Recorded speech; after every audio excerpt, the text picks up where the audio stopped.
Bonjour et bienvenue pour un nouveau journal d'information alternative. Nous sommes le 6 mars. Commençons.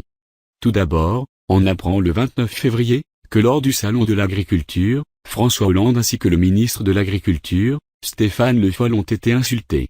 À peine une heure après son arrivée, François Hollande voit se dresser un premier obstacle. Une centaine d'éleveurs vêtus de t-shirts noirs l'attendent, de chaque côté de l'allée où sont présentées les vaches laitières. Le chef de l'État nous tourne le dos, alors qu'on est en train de mourir, lance Adrien, un éleveur venu de Rhône-Alpes. Alors on lui tourne le dos aussi, pour lui montrer notre mépris. Soudain, sifflets et insultes fusent. Hollande, démission.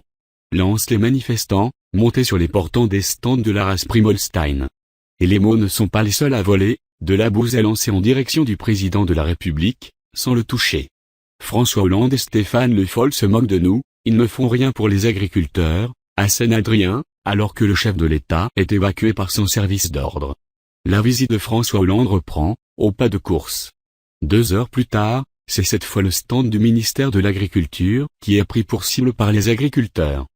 Plusieurs dizaines de militants de la Fédération nationale des syndicats d'exploitants agricoles, FNSEA, et des jeunes agriculteurs, JA, démontent les comptoirs, alors que François Hollande est attendu quelques minutes plus tard pour une table ronde. Cela fait 2 ans qu'on nous parle de simplification administrative, sans résultat, s'agace Mathieu Baudouin, céréalier en Seine-et-Marne. Alors on montre au gouvernement ce que cela veut dire, simplifier les choses. Lorsqu'on démonte tout, on revient à l'essentiel. En quelques instants, l'attroupement est dispersé sans ménagement par les CRS. Des manifestants sont emmenés à l'extérieur du hall, poussant le reste des agriculteurs à sortir pour récupérer les collègues. Peine perdue, 5 militants sont interpellés par les forces de l'ordre. Ils seront finalement libérés sans poursuite, selon ce que la préfecture a annoncé à Damien Greffin, président de la FDSEA, Île-de-France. Vous pouvez trouver dans la description la vidéo où les agriculteurs s'en prennent à François Hollande. Le 3 mars, on apprend que Saint-Dizier de Moucherotte, une commune d'Isère, a voté une délibération au conseil municipal pour annoncer qu'elle refusait l'installation des compteurs Linky. Ces compteurs communicants doivent remplacer les actuels d'ici 2021. Vulnérabilité, émission d'ondes, le maire Franck Girard ne voit pas bien les avantages de cette nouvelle technologie. Si vous souhaitez avoir plus d'informations à propos du compteur Linky, je vous invite à aller voir dans la description, vous y trouverez plusieurs liens qui expliquent les dangers de Linky. Le même jour, le candidat et homme d'affaires américain, Donald Trump, acclamé lors d'un meeting en Virginie devant les membres juifs du Parti républicain, « Israël est notre plus sûr allié. Je suis très pro-israélien. J'ai hâte de rencontrer le Premier ministre israélien Benjamin Netanyahu. C'est un homme bien qui travaille dur pour son pays. Il n'a aucun soutien du président Obama. Absolument aucun, a dénoncé Donald Trump. Au moins les choses sont claires, Donald Trump n'est ni plus ni moins qu'un acteur du nouvel ordre mondial, au même titre qu'Hillary Clinton, ou Obama. Le 4 mars, nous avons une preuve de plus de la coalition entre l'État islamique et les pays occidentaux. De plus la preuve est officielle, la source provient de l'AFP. Ceci a bien évidemment été masqué dans les médias. La police espagnole a annoncé avoir saisi quelques 20 000 uniformes militaires, une quantité suffisante pour équiper toute une armée, qui était destinée à des organisations djihadistes, dont le groupe État islamique, active en Syrie et en Irak.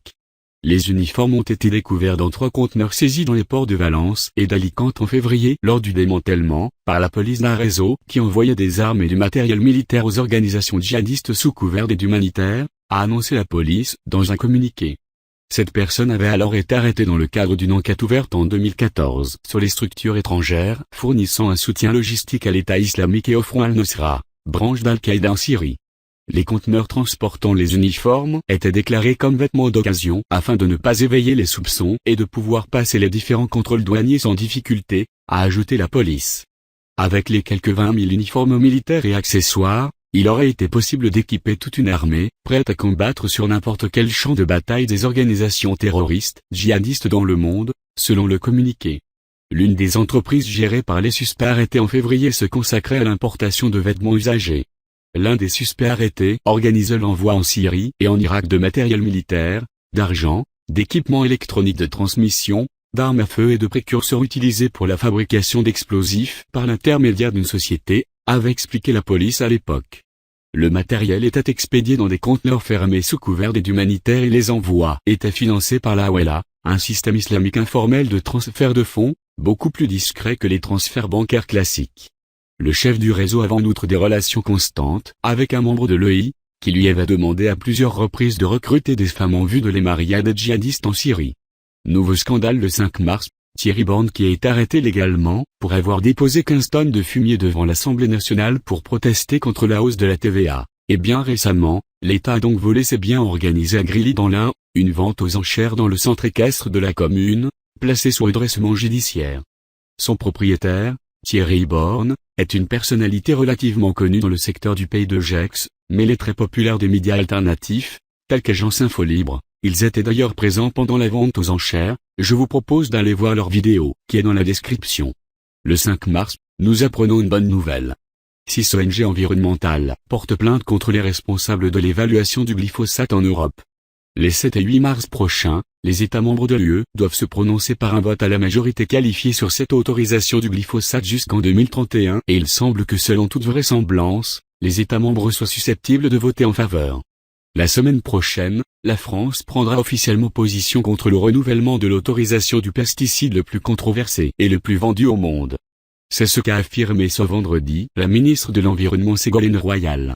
On dirait non, a clairement affirmé Ségolène Royal. La France rejettera la proposition de la Commission européenne, qui est, elle, favorable au glyphosate. Rappelons que le Centre international de recherche sur le cancer, agence de l'Organisation mondiale de la santé, avait qualifié le pesticide en mars 2015 de cancérogène probable. L'Agence européenne de sécurité des aliments, EFSA, minimisait, elle, les risques cancérogènes, les jugeant improbables. Foodwatch, ainsi que la Ligue contre le cancer et Générations Futures, saluent cette décision. L'Union européenne doit protéger les consommateurs face aux dangers potentiels que représente cet herbicide. Rien qu'en France, plus de 10 000 tonnes en sont utilisées chaque année, qui finissent souvent dans nos assiettes. D'après l'OMS, il encouragerait le développement de certains cancers, et il est considéré comme un perturbateur endocrinien. Le 6 mars, on apprend que le CNT, le Conseil national de transition, qui était à l'origine du mouvement du 14 juillet 2015, a fait une vidéo d'appel aux autres peuples pour sauver la France. Vous pouvez trouver la vidéo dans la description. Si des traducteurs m'écoutent, il serait utile de traduire cette vidéo au moins dans les langues parlées en Europe. Ce serait utile pour faire propager le message un maximum. Si la France fait tomber son gouvernement, d'autres pays suivront. Si c'est pas la France, ça sera un autre pays, mais la chute de la cabale se fera comme la chute de plusieurs dominos. Sur ce, c'est ici que ce journal touche à sa fin. N'hésitez pas à partager cette émission, et suivez-moi sur Twitter, je suis inscrit au nom de l'INEXFR. Je vous souhaite une bonne semaine, et à la semaine prochaine pour un nouveau journal.